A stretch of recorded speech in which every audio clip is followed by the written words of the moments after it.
என்றார். உம்மடத்தினில் என்னாலும் தோத்தரிப்பே. என் பாவத்தை என் ரோகத்தை செய்திரே உம்மை துதிப்பே. என் பாவத்தை. ஆமீன். நாங்கள் இணைந்திருப்பது சங்கமம் வானொலியின் மாலை நேர விடுதலையின் வெளிச்ச நேரம். இப்பொழுதும் டொரண்டோ நேரம் மாலை 2 மணியாக இருக்கிறது. இந்த வேளையில் எங்களுடன் தேவ ஊழியர் பாஸ்டர் ஆண்டனி சிலே இப்ராஹிம் அவர்கள் இணைந்திருக்கிறார். லண்டன் யூகேயிலிருந்து பிரைம் மினிஸ்டர் சார்பாக இந்த வேளையிலும் வார்த்தைகளுக்கு கூட கடந்து செல்ல இணைந்திருக்கிறது. ஊழியருக்கு மாலை வணக்கங்களை கூறி வாழ்த்தி வரவேற்று கண்டு அவரிடம் ஒப்படைப்போம். வார்த்தைகளை பெற்றுக்கொள்வோம். பரிசுத்தாவியானவர் தாமே பொறுப்படுப்பாராக. பிரைஸ் லோ பாஸ்டர். Praise the Lord. ஆமீன். இணைந்திருக்கிறவங்களிடம் ஒப்படைக்கிறோம் பாஸ்டர், வழி நடத்துங்க. ஆமீன். God bless. ஆமென், ஆமென். இயேசு கிறிஸ்துவின் இணையற்ற நாமத்தினால் உங்கள் அனைவரையும் வாழ்த்தி வரவேற்கிறேன். தேவன் எவ்வளவு நல்லவர், எவ்வளவு மேன்மையான மகிமையான காரியங்களை, விடுதலையை நமக்கு பெற்றுக் கொடுத்திருக்கிறார். ஆமென். நம்முடைய விடுதலை சாதாரண விடுதலை அல்ல. இருளின் ராஜ்யத்தில் இருந்து குமாரனுடைய ஒளியின் ராஜ்யத்துக்கு நம்மை உட்படுத்தி இருக்கிறார். ஆமென். அன்பின் பிதாவே, இந்த வேலைக்காக உமக்கு நன்றி செலுத்துகிறோம். நாங்கள் உம்முடைய ராஜ்யத்தின் பிள்ளைகளாய் இருக்கிறோம். அப்படியாய் செயல்பட எங்களுக்கு உதவி செய்யும். இயேசுவின் இணையற்ற நாமத்தினால் ஆமென். பிரியமானவர்களை எடுப்போம். இன்றைய நாளிலும் வாசிப்போம். யோவான் 6ஆம் அதிகாரம் 26ஆம் வசனத்திலிருந்து நான் வாசிக்கிறேன். இயேசு அவர்களுக்கு பிரதியுத்தரமாக, நீங்கள் அற்புதங்களை கண்டதினால் அல்ல, நீங்கள் அப்பத்தை புசித்து திருப்தி ஆனதினாலே என்னை தேடுகிறீர்கள் என்று மெய்யாகவே மெய்யாகவே உங்களுக்கு சொல்லுகிறேன்.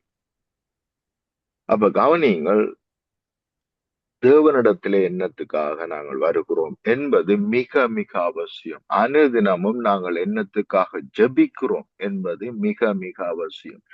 எது எங்களை போத பண்ணுகிறதோ, உங்களுடைய சிந்தையை மேற்கொள்ளுகிறதோ, அதற்காகத்தான் நாங்கள் அதிகமாய்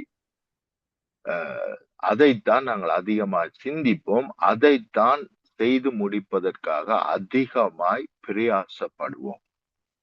அப்ப எங்களுடைய ஜெபங்கள், எங்களுடைய வேண்டுதல்கள், எங்களுடைய நினைவுகள், எங்களுடைய எண்ணங்கள் எல்லாம் என்னத்தை குறித்திருக்கிறது? கிறிஸ்துவை குறித்திருக்கிறதா? அவருடைய சித்தம் நிறைவேற வேண்டும் என்பதை குறித்திருக்கிறதா? இன்றைக்கு தேவனுடைய சித்தம் என்ன?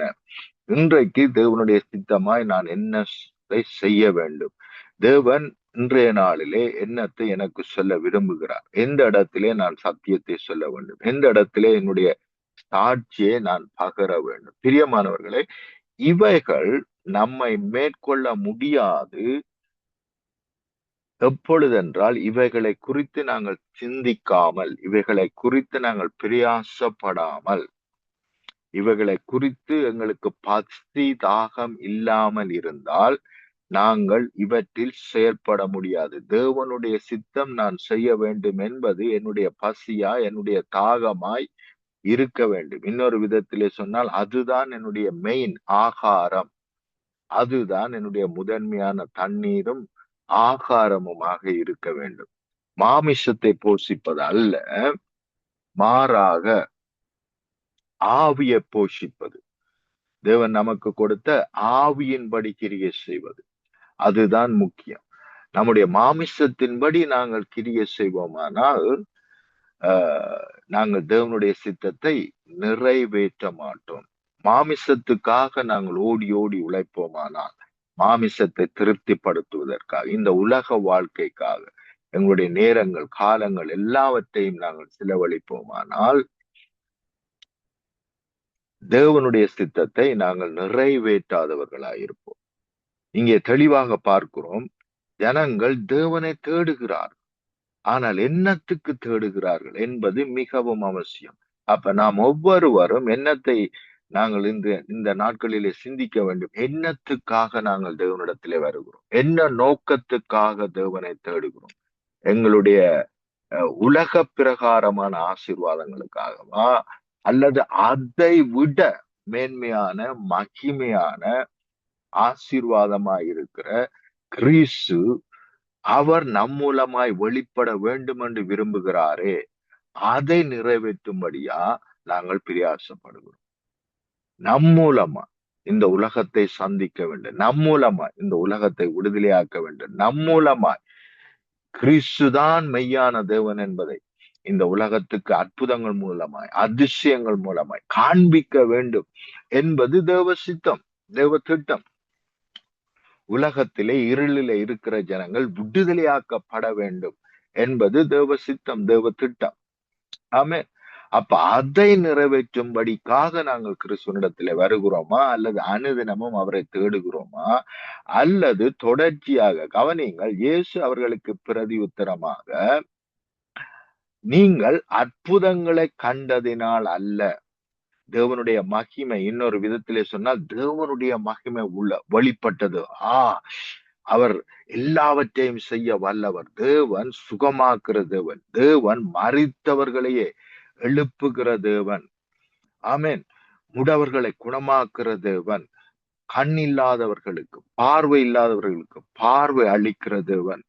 இவர் ஒரு உருவாக்குகிற தேவன். இவரால் செய்ய முடியாத காரியம் ஒன்றும் இல்லை. அப்ப இவர் என்னோடு இருக்கும் பொழுது இப்படியான காரியங்களை என் மூலமாகவும் அவர் நடப்பித்து அவர் மெய்யான தேவன் என்பதை இந்த உலகுக்கு வெளிப்படுத்துவார் என்று நாங்கள் அதை குறித்து சந்தோஷப்படாமல், எக்ஸைட்டட் ஆகாமல், நீங்கள் அப்பம் புசித்து திருப்தியானதினாலேயே, அப்ப ஆசீர்வாதம் கிடைக்குது, இவரை தேடினா நல்ல ஆசீர்வாதம் கிடைக்கும் என்று சொல்லி ஆசீர்வாதத்துல திருப்தி அடைந்து இன்னும் ஆசீர்வாதம் வேணும் என்று சொல்லி தேடுகிறவர்களாய் நாங்கள் இருக்கிறோமா? எங்களுடைய ஜெபங்கள் அனுதினமும் யாருடைய சித்தத்தை நிறைவேற்றும்படி நாங்கள் ஜெபித்துக் கொண்டிருக்கிறோம்?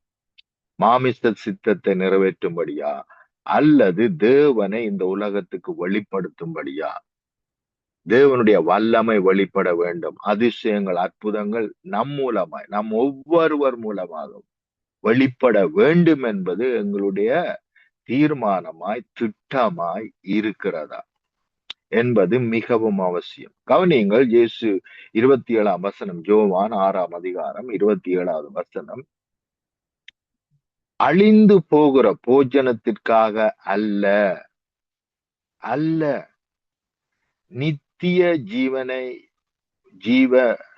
ஜீவன் வரைக்கும் நிலை நிற்கிற போஜனத்திற்காகவே கிரிகை நடப்பீங்கள். அப்ப நாங்கள், தேவனுடைய பிள்ளைகளாகிய நாங்கள் கிரிகை நடப்பிக்க வேண்டுமானால் நித்திய ஜீவன் வரைக்கும் நிலை நிற்கிற போஜனத்திற்காகவே அவருடைய வார்த்தை, அவருடைய சித்தம், பரிசுத்த ஆவியானவருடைய வழிநடத்தல், மற்றவர்களை விடுதலையாக்குதல், அற்புதம் அதிசயங்களை செய்தல், இதெல்லாமே நித்தியமானவைகள். ஒருவனை நீங்கள் விடுதலை ஆக்குவீர்களானால் அது நித்தியமானது. அவன் நித்தியமாய் பிசாசின் கிரியையிலிருந்து, ராஜ்யத்திலிருந்து விடுதலையாக்கப்பட்டு தேவ ராஜ்யத்திலே சேர்க்கப்படுகிறான். ஹல்லேலூயா.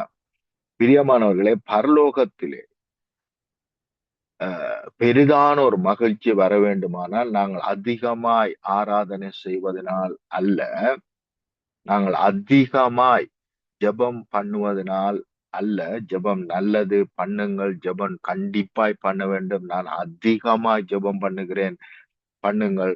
ஆனால் இவைகள் எல்லாவற்றையும் நாங்கள் செய்ய வேண்டும். அதோடு கூட நாங்கள் ஜனங்களை சத்தியத்துக்குள்ளாக, தேவனை ரட்சிப்புக்குள்ளாக, தேவனை அவர்கள் பெற்றுக்கொள்ளும்படி ரட்சிப்புக்குள்ளாக நடத்த வேண்டியது அவசியம். வேதம் சொல்லுகிறது, ஒருவன் மனம் திரும்புறதுனால் பரலோக ராஜ்யத்திலே பெரிதான சந்தோஷம் உண்டாயிருக்கிறது.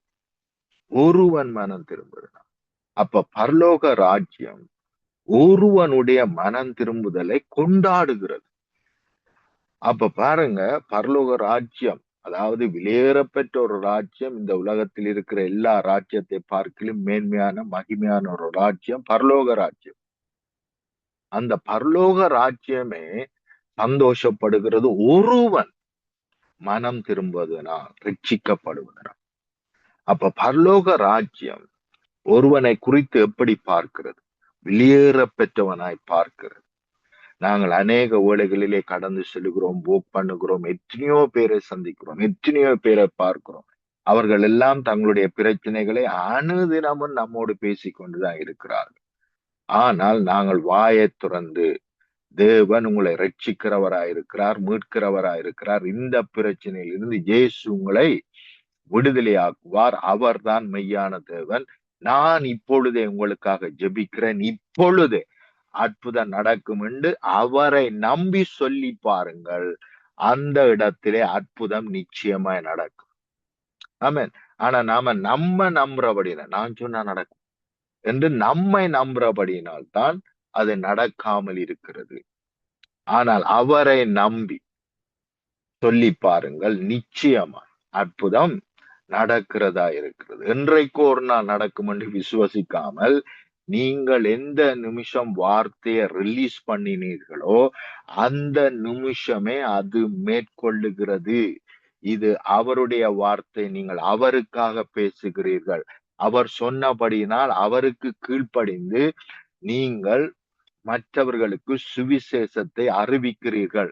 ஆகவே அவருக்கு கீழ்ப்படிந்து நீங்கள் அவராகவே செயல்படுகிறீர்கள், அவருடைய சித்தத்தை நிறைவேற்றுகிறீர்கள். அப்படி செய்யும் பொழுது எப்படி அற்புதம் நடக்காமல் போகும்? எப்படி அதிசயம் நடக்காமல் போகும்? ஆகவே இப்பொழுதே உங்களை மேற்கொள்ளுகிறது என்று ஜெபித்து பாருங்கள், நிச்சயமாக தேவனுடைய மகிமையை காண்பீர்கள். ஆமென். ஆகவே உங்களுடைய நோக்கங்கள் என்னவென்றால், அழிந்து போகிற போஜனத்திற்காக அல்ல. அனுதினமும் 8 மணி நேரம் 10 மணி நேரம் ஓடிட்டு இருக்கிறோம் அழிந்து போகிற காரியங்களுக்காக. ஆனால் நித்திய ஜீவன் வரைக்கும் நிலைநிற்கிற போஜனத்திற்காகவே கிரியை நடப்பீங்கள். அதை மனுஷகுமாரன் உங்களுக்கு கொடுப்பார். ஆமென். அவர் மூலமாய்த்தான் நமக்கு சத்தியம் வருகிறது, அவர் மூலமாய்த்தான் நமக்குள்ளே வரங்கள் வல்லமைகள் கிரியை செய்கிறது. ஆகவே நித்தியமாய் நம் மத்தியிலே கிரியை செய்கிற பரலோக ராஜ்யத்தின் காரியங்களை பரலோக ராஜ்யத்தின் ஆசீர்வாதங்களை குமாரன் என்ன செய்வார்? நமக்கு கொடுக்கிறவராயிருக்கிறார். ஆமென். அவரை பிதாவாகிய தேவன் முத்திரித்திருக்கிறார் என்றார். இதை செய்யும்படி சீல் பண்ணப்பட்டிருக்கிறார். ஆமென். முத்திரித்திருக்கிறார், இதையே செய்யும்படி. ஆமென். அப்பொழுது அவர்கள் அவரை நோக்கி, தேவனுக்கேற்ற கிரியைகளை நடப்பிக்கும்படி நாங்கள் என்ன செய்ய வேண்டும் என்றார்கள். கவனியுங்கள், தேவ சித்தம் என்ன, நாங்கள் என்ன செய்ய வேண்டும்? இன்றைக்கு அநேகர் அதை தெரியாமல் இருக்கிறோம். அதனால்தான் நாங்கள் என்ன செய்கிறோம்? சபையிலே உட்கார்ந்து விட்டு ஒரு கொஞ்ச ஜெபம் அல்லது வசனத்தை கேட்டு விட்டு கடந்து செல்லுகிறோம். கடந்து சென்ற பிறகு அங்கே என்ன சொல்லப்பட்டது, என்ன டீச்சிங் அங்கே கொடுக்கப்பட்டது என்றே அநேகருக்கு தெரியாது. அந்த நிமிஷமே நாங்கள் என்ன செய்கிறோம்? மறந்து விடுகிறோம். நாங்கள் உண்மையாகவே தேவ வசனத்துக்கு மிகவும் அதிகமாக எங்களுடைய சிந்தையை ஒருமனப்படுத்தி நாங்கள் வசனத்தை கேட்டிருப்போமானால், அந்த வசனத்தை மதித்திருப்போமானால், இது தேவனுடைய வார்த்தை என்று மதித்திருப்போமானால், அந்த வசனம் நமக்குள்ளே பதிந்திருக்கு. பிசாசு நம்மை மதிக்கிறான் இல்ல, போன்னு சொன்னாலும் போறான் இல்ல. யாருக்காக சுயனத்துக்கு ஜெபிக்க போனா அவன் போறான் இல்ல, அங்கேயே உட்கார்ந்து இருக்கிறான். ஏனென்றா நாமளே என்ன செய்யல? அவருடைய வசனத்தை மதிக்க இல்ல. ஒவ்வொரு சண்டையும் வசனம் கேட்கிறோம், வசனத்துக்கு குறைவில்லை, வசனங்களை கேட்கிறோம், வசனங்கள் எங்களோடுதான் இருக்கிறது. வேதம் நம்மிடத்திலே நம்முடைய கரத்திலே மொபைல்லே வீட்டிலே பலவிதமான வேத புத்தகங்களை வாங்கி வைத்திருக்கிறோம். ஆனால் இது எவ்வளவு வெளியேறப்பெற்றது, இது எவ்வளவு வல்லமை நிறைந்தது, ஆத்துமாக்களை விடுவிக்கிறது, நோயாளிகளை விடுவிக்கிறது, ஜனங்களை விடுவிக்கிறது, மெய்யான தேவனை காணத்தக்கதாக கண்களை துறக்கிறதா இருக்கிறது, பாவத்திலிருந்து, வேதனையிலிருந்து, துன்பத்திலிருந்து, அழிவில் இருந்து பாதுகாக்கிறதா இருக்கிறது. ஆமென். ஆகவே இது வெளியேற பெற்றது என்று நாங்கள் அதற்கு முக்கியத்துவம் கொடுக்காமல் ஒவ்வொரு சண்டையும் நாங்கள் மற்ற சமயத்தார் செய்கிறது போல நாங்களும் போகிறோம் வருகிறோம் போகிறோம் வருகிறோம். ஆனால் அங்கே என்ன நடந்தது என்பது கூட நமக்கு ஞாபகம். நான் ரோமன் கதலிக்காக நான் இருந்த நாட்கள் உண்டு. பிறந்ததிலிருந்து 24 25 வயது வரைக்கும் ரோமன் கதலிக்காக நான் வாழ்ந்திருக்கிறேன். ஆனால் ஒரு பிரசங்கம் கூட எனக்கு தெரியாது. ஃபாதர் என்ன அங்க பிரசங்கித்தார்ன்றது கூட சிந்தையில இல்லை. ஆனால் சின்ன வயசுல நாங்கள் ஓடினது, விளையாடினது, எந்த நண்பர்களோடு இருந்தது எல்லாமே ஞாபகம் இருக்கிறது. ஆனால் சர்ச்சில என்ன பிரசங்கம் என்பது கூட ஞாபகத்தில் இருக்கவில்லை.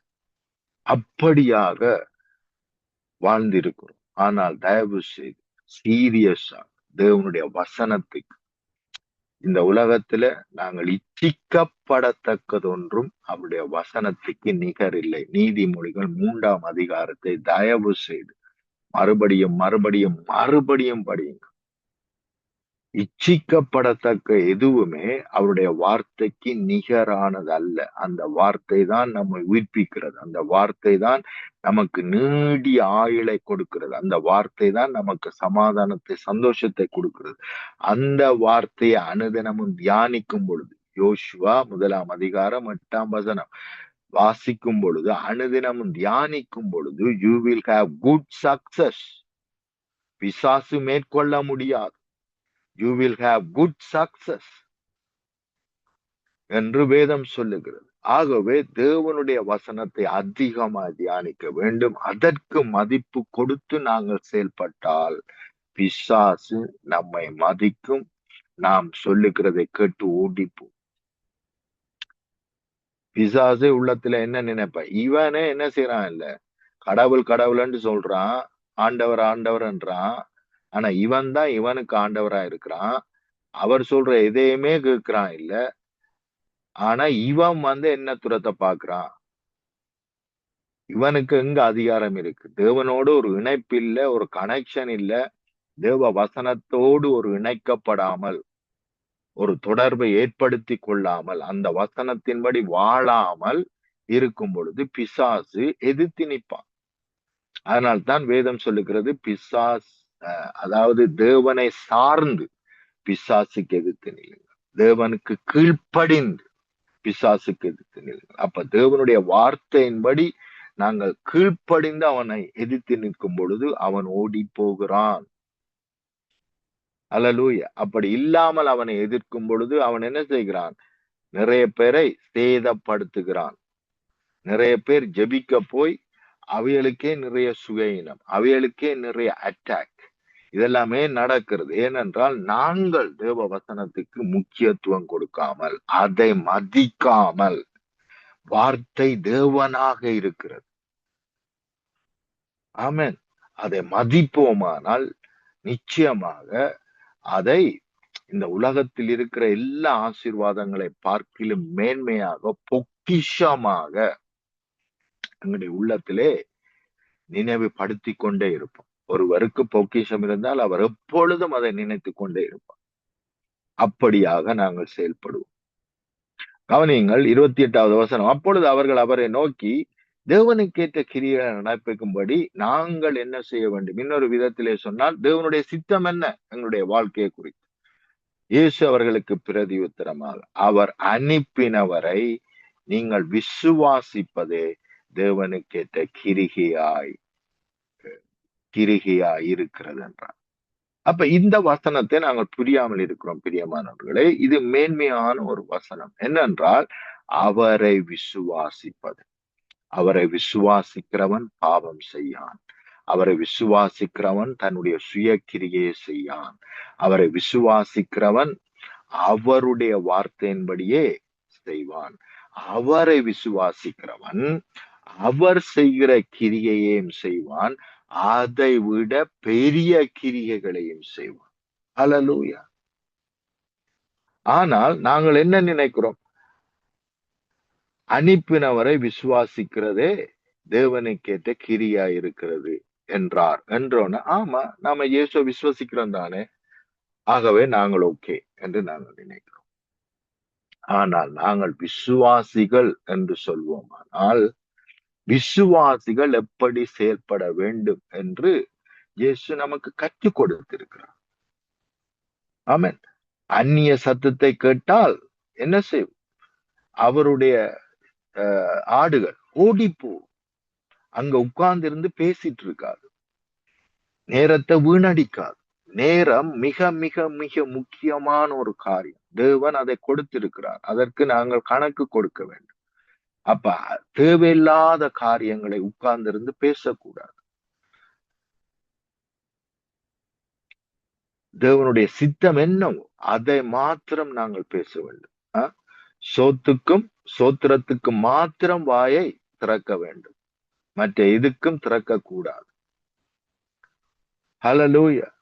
சோத்திரத்துக்கும் ஜெபம் பண்ணுவதற்கும் ஜனங்களை விடுதலையாக்குவதற்கும் சோறு சாப்பிடுவதற்கு மாத்திரம், சோத்திரத்துக்கும் சோத்துக்கும் மாத்திரம் வாயை திறக்க வேண்டும். மற்ற எதையும், தீன்மையான எதையும், அவவிசுவாசமான எதையும் நாங்கள் பேசக்கூடாது. அப்படியாக நாங்கள் தேவனோடு ஒரு உடன்படிக்கை பண்ணுவது நல்ல. ஆண்டவரே என்னுடைய கண்கள், சங்கீதத்திலே வாசிக்கிறோம், ஆண்டவரே என்னுடைய கண்களோடு கூட நான் உடன்படிக்கை பண்ணியிருக்கிறேன். உமக்கு பிரியமானதைத்தான் என்னுடைய கண்கள் பார்க்கும், உமக்கு பிரியமானதைத்தான் என்னுடைய வாய்கள் பேசும், உமக்கு பிரியமான இடத்துக்குத்தான் என்னுடைய கால்கள் போகும், உமக்கு பிரியமானவைகளைத்தான் என்னுடைய சரீரம் செய்யும். அப்படியாய் நாங்கள் ஜீவனுள்ள பலியாக நம்மை ஒப்பு கொடுக்க வேண்டியது மிக மிக அவசியம். யாக்கோப்பு 1 22 வசனத்தில் இருந்து 27 வசனம் வரைக்கும் நான் வாசிக்கிறேன். அல்லாமலும் நீங்கள் உங்களை வஞ்சிக்காதபடிக்கு திருவசனத்தை கேட்கிறவர்களாய் மாத்திரம் அல்ல, அதன்படி செய்கிறவர்களாகியும் இருங்கள். அப்ப நான் வசனத்தின்படி செய்யாதவனாய் இருப்பேனானால் நான் என்னை வஞ்சிக்கிறேன். ஆகவே வசனம் என்ன சொல்லுகிறதோ அதன்படி செய்யும்படியே நானும் நீங்களும் அழைக்கப்பட்டிருக்கிறோம். என்னத்திலானெனில் ஒருவன் திருவசனத்தை கேட்டும் அதன்படி செய்யாதவனானால் கண்ணாடியிலே தன் சுபாவ முகத்தை பார்க்கிற மனுஷனுக்கு ஒப்பா இருப்பான். அவன் தன்னைத்தானே பார்த்து அவ்விடம் விட்டு போன உடனே தன் சாயல் இன்னதென்பதை மறந்து விடுவான். ஆனால் சுயாதீன பிரமாணமாகிய பூரண பிரமாணத்தை உற்று பார்த்து அதிலே நிலைத்திருக்கிறவனே கேட்கிறதை மறக்கிறவனாயிராமல் அதற்கேற்ற கிரியை செய்கிறவனாயிருந்து தன் செய்கையில் பாக்கியவானாயிருப்பான். கவனிங்க, அவனுடைய கிரிகை ஆசீர்வதிக்கப்பட்ட கிரிகையா இருக்கும். அவனுடைய செயல்பாடுகள் ஆசீர்வதிக்கப்பட்ட, மற்றவர்களை ஆசீர்வதிக்கிற, மற்றவர்களை விடுதலை ஆக்குற கிரிகையாய் அவைகள் இருக்கும். உங்களில் ஒருவன் தன் நாவை அடக்காமல் தன் இதயத்தை வஞ்சித்து, நாங்கள் விரும்பினதெல்லாம் எங்களுடைய வாயினால் பேசுவோமானால் நாங்கள் நம்முடைய இருதயத்தை வஞ்சிக்கிறோம். தன்னை தேவ பக்தி உள்ளவன் என்று எண்ணினால் அவனுடைய தேவ பக்தி வீணா இருக்கும். அப்ப கவனிங்கள், நாங்கள் சுயமாக நாங்கள் வார்த்தைகளை பேசக்கூடாது. தேவ வசனம் என்ன சொல்லுகிறதோ, ஒவ்வொரு சூழ்நிலையிலும் தேவ வசனம் என்ன சொல்லுகிறதோ அதைத்தான் பேச வேண்டும். ஆமென். ஆனால் அநேக வேளைகளிலே எங்களுடைய ஜெபங்களிலே நாங்கள் புலம்புகிறோம். ஆண்டவரே அப்படி நடக்குது, ஆண்டவரே இப்படி நடக்குது. இதெல்லாம் அவருக்கு தெரியும். ஆனால் நடக்கிற அந்த இடத்திலே இயேசுவின் நாமத்தினால் பிசாசின் கிரிகள் நிர்மூலமாகி போவதாக, தேசத்திலே சமாதானம் உண்டாயிருப்பதாக, சமானத்தை கெடுக்கிற பிசாசின் கிரிகள் வாய்க்காமல் போகட்டும். இதற்கு விரோதமாய் கிரியை செய்கிற அல்லது இந்த இந்த தீர்மானங்களை, பிசாசின் கிரியைகளை, திட்டங்களை, கிரியை செய்கிற எல்லா தலைவர்களுடைய கிரியையும் கட்டப்படுவதாக, வாய்க்காமல் போவதாக, தீர்மானங்கள், திட்டங்கள் இல்லாமல் போவதாக என்று கட்டளையிட வேண்டியவர்களாய் இருக்கிறோம். உம்முடைய ராஜ்யம் வருவதாக, உம்முடைய சித்தம் செய்யப்படுவதாக என்று கட்டளையிடுங்கள் என்று கட்டளை பெற்றிருக்கிறோம். ஆனால் நாங்களோ தேவையில்லாத வார்த்தைகளை அழுது புலம்பி பேசிக் கொண்டிருக்கிறோம். பிரச்சனையை குறித்து பேசாமல், மலையை குறித்து பேசாமல், மலையை பார்த்து பெயர்ந்து போன்று சொல்லி நான் சொன்னதுதான் நடக்கும் என்று நான் விசுவாசித்தால் அது அப்படியே நடக்கும். மாற்கு 11ஆம் அதிகாரத்திலே இவற்றை நாங்கள் வாசிக்கிறோம். அவன் தேவ பக்தி உள்ளவன் என்று எண்ணினால் அவனுடைய தேவ பக்தி வீணாயிருக்கும். திக்கற்ற பிள்ளைகளும் விதவைகளும் படுகிற உபத்திரவத்திலே அவர்களை விசாரிக்கிறவனும் உலகத்தால் கரைபடாதபடிக்கு தன்னை காத்து கொள்ளுகிறதுமே பிதாவாகிய தேவனுக்கு முன்பாக மாசில்லாத சுத்தமான பக்தியாயிருக்கிறது. இதுதான் பக்தி. ஜனங்களை விடுதலை ஆக்குவது, தன்னை பாவத்தில் இருந்து காத்து கொள்ளுவது, தேவ சித்தத்தை நிறைவேற்றுவது. ஆமென். சமயம் வாய்த்தாலும் வாய்க்காவிட்டாலும் சத்தியத்தை அறிவிப்பது. ஹல்லேலூயா. 1 பேதுரு 4ஆம் அதிகாரம் 2ஆம் வசனம் இப்படியாய் சொல்லுகிறது. ஏனென்றால் மாமிசத்தில் பாடுபடுகிறவன் இனி மாமிசத்தில் இருக்கும் காலம் வரைக்கும், மாமிசத்தில் பாடுபடுகிறவன், மாமிசத்தில் உழைத்துக் கொண்டிருக்கிறவன் இனி மாமிசத்தில் இருக்கும் காலம் வரைக்கும் மனுஷனுடைய இச்சையின்படி பிழைக்காமல் தேவனுடைய சித்தத்தின்படியே பிழைக்கத்தக்கதாக பாவங்களை விட்டோய்ந்திருப்பான். அநேக வேளைகளிலே பாவம் என்று வரும் பொழுது நாங்கள் சரீர பிரகாரமாய் செய்கிற பாவங்களை நாங்கள் நினைக்கிறோம். விபச்சாரம், வேசித்தனம், கொலை, இவைகளைத்தான் நாங்கள் நினைக்கிறோம். மாறாக விசுவாசம் இல்லாமல் நாங்கள் இருப்போமானால், தேவனை விசுவாசித்து நாங்கள் போய் சத்தியம் சொல்லாமல், தேவனை விசுவாசித்து மற்றவர்களை விடுதலை ஆக்கும்படி நாங்கள் ஜெபிக்காமல், விடுதலை ஆக்காமல் இருப்போமானால் அந்த அவவிசுவாசம் பாவம்.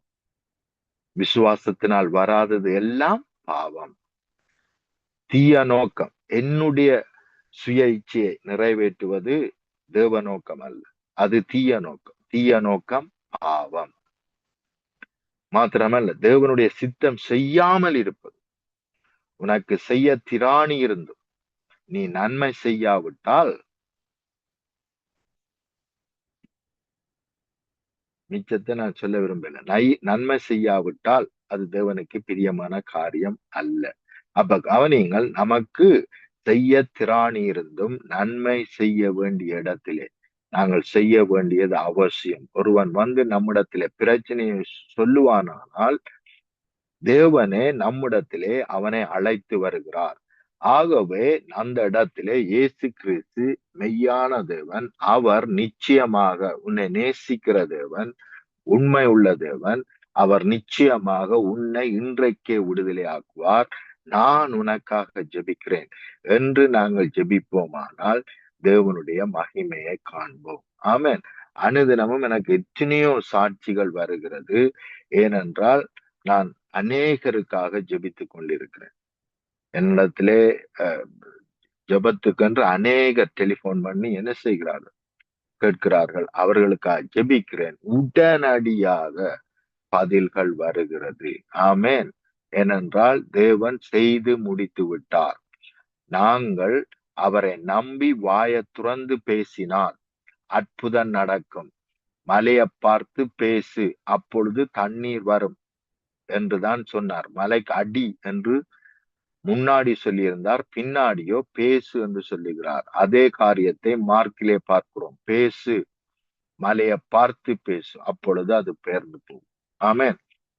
இன்னும் சில காரியங்களை வாசிப்போம். மார்க் 1 35வது வசனத்திலிருந்து 39 வரைக்கும் வாசிக்கிறேன். அவர் அதிகாலையில் இருட்டோടെ எழுந்து புறப்பட்டு வனாந்திரமான ஒரு இடத்திற்கு போய் அங்கே ஜெபம் பண்ணினார். கவனிங்கள், ஜெப வாழ்க்கை நமக்கு ரொம்ப குறைவா இருக்கிறது. அதிகரியுங்கள், தயவு செய்து அதிகரியுங்கள். தேவன் என்னிடத்தில் அதிகமாய் சொல்லிக் கொண்டிருப்பது அதிகரி, அதிகரி, அதிகரி. ஆகவே நான் அதிகரித்து கொண்டே இருக்கிறேன். ஆமென்.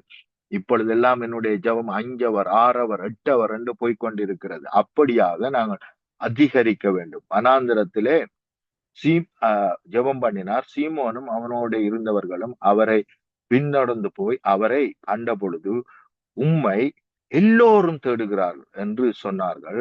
அவர்களை அவர் நோக்கி, அடுத்த ஊரிலும் நான் பிரசங்கம் பண்ண வேண்டுமாதலால் அவ்விடத்திற்கு போவோம் பாருங்கள், இதற்காகவே புறப்பட்டு வந்தேன் என்று சொல்லி கலிலேயா நாடெங்கும் அவருடைய ஜெப ஆலயங்களிலே அவர் பிரசங்கம் பண்ணி கொண்டும் பிசாசுகளை துரத்தி கொண்டும் இருந்தார். அல்லேலூயா. அப்ப இவைகளை செய்யும்படி நாங்கள் அழைக்கப்பட்டிருக்கோம். அவர்களுடைய கிராமங்களிலே பாருங்க, தேவாதி தேவன் பூமிக்கு கடந்து வந்து கிராமமா கடந்து சென்று அங்கே தேவனுடைய நற்செய்தியை பேசினது மாத்திரமல்ல, நற்செய்தி எங்கெல்லாம் சொல்லப்படுகிறதோ அந்த இடத்திலே அற்புதங்களும் அதிசயங்களும் நிச்சயமாய் நடந்தே ஆக வேண்டும். ஜனங்கள் விடுதலை ஆகியே ஆக வேண்டும். இதுதான் தேவ திட்டம், இதுவே தேவ சித்தம். ஆகவே அதற்கு ஒப்பு கொடுங்கள். ஆமென். அதன்படி செயல்படுங்கள். நிச்சயமாக தேவனுடைய பிள்ளைகளாய் இருப்பீர்கள். ஜெபம் பண்ணுவோம். இயேசுவின் நாமத்தினால் நன்றி ஆண்டவரே, நீங்கள் இவைகளை செய்வீர்களானால் தேவனுடைய புத்திரர் எனப்படுவீர்கள் என்று சொன்ன வார்த்தையின்படி பிதாவை உமக்கு நன்றி செலுத்துகிறோம். உம்மை போலவே இந்த பூமியிலே நீர் வந்து எப்படியெல்லாம் நாங்கள் செயல்பட வேண்டும் என்பதை எங்களுக்கு நீரே செய்து காட்டி இப்படியாய் செயல்படுங்கள் என்று சொல்லி இருக்கிறீர். அப்படியாய் செயல்பட இன்னும் அதிகமாய் உம்முடைய கிருபை, உம்முடைய வழி நடத்தல், உம்முடைய வல்லமை மேற்கொள்ளட்டும். வசனம் மேற்கொள்ளட்டும். வரங்கள், வல்லமைகள் உம்முடைய பிள்ளைகளை மேற்கொள்ளட்டும். சத்தியத்தை சத்தியமாய் அறிவிக்கத்தக்கதாய் உம்முடைய பலன் உம்முடைய பிள்ளைகளை மேற்கொள்ளட்டும். போல்ட்னஸ் உண்டாயிருப்பதாக, உற்சாகம் உண்டாயிருப்பதாக, வாஞ்சை இவர்களை மேற்கொள்ளுவதாக, உம்முடைய வாஞ்சை ஆளுகை செய்வதாக, உம்முடைய விருப்பம் ஆளுகை செய்வதாக, உம்முடைய சித்தம் பரலோகத்தில் செய்யப்படுவது போல பூலோகத்திலும் செய்யப்படுவதாக, இயேசுவின் இணையற்ற நாமத்தினால். ஆமென், ஆமென், ஆமென். ஆமேன், ஆமேன். கொடுக்கப்பட்ட தேவசதிக்காக நன்றி செலுத்துகிறோம். கேட்டுக்கொண்டிருந்த ஒருவர் சார்பிலும் பிதா, குமாரன், பரிசுத்தாவியானவன் நாமத்தினாலும் வாழ்த்துகிறோம், ஆசீர்வதிக்கிறோம். கர்த்தரை கருத்திலே ஒப்புவிக்கிறோம். கர்த்தரை சித்தமான நாளைய நாளில் இதே வேளையில் சந்திப்போம் பாஸ்டர். அதுவரையும் தேவசமாத்தை கூறுகிறோம், வாழ்த்துகிறோம், ஆசீர்வதிக்கிறோம். கர்த்தரை கருத்திலே உங்கள் குடும்பத்தாரை, ஊழியங்களையும், குடும்ப காரியங்கள், சபை காரியங்கள், மனதின் வாஞ்சைகள், தேவைகள் ஒவ்வொன்றையும் கர்த்தர் சந்தித்து ஆசீர்வதித்து வழி நடத்துவாராக என்று வாழ்த்தி கொண்டு நாங்கள் இந்த வேளையிலும் விடைபெறுகிறோம். கர்த்தர் வழி நடத்துவாராக. ஆமேன். God bless you, Pastor. ஆமேன், ஆமென், ஆமென். ஆமேன். அருமையானவர்களை, இதுவரை நேரம் எங்களுடன் ஊழியர் பாஸ்டர் ஆண்டனி சில்லி இப்ராஹிம் அவர்கள் லண்டன் யூகையிலிருந்து இணைந்து வார்த்தைகளுக்கு கூடாக வழி நடத்தினார். கேட்டுக்கொண்டிருந்த ஒருவருக்கும் மறுவுலப்பிலே கேட்க போன்றவருக்கும் ஆசீர்வாதமாக இருக்கும் என்று விசுவாசிக்கிறோம். கர்த்தர் தாமே அந்த வார்த்தைகளூடாக ஒருவரையும் ஆசீர்வதிப்பாராக, பயன்படுத்துவாராக. கர்த்தருடைய கரத்திலே ஒப்புவிப்போம். ஆமேன். நன்றிகளையும் வாழ்த்துக்களையும் கூறுகிறோம், விடைபெறுவோம். ஆமேன். God bless you, Pastor. ஆமேன், ஆமென். ஆமேன். அருமையானவர்களே, இதுவரை நேரமும் தேவ செய்தியில் இணைந்தோம். நாங்கள் இந்த வேளையிலும் ஸ்கைப் பிரைம் மினிஸ்ட்ரி ஊழியங்களோடு இணைய இருக்கிறோம். கர்த்தர் வழி நடத்த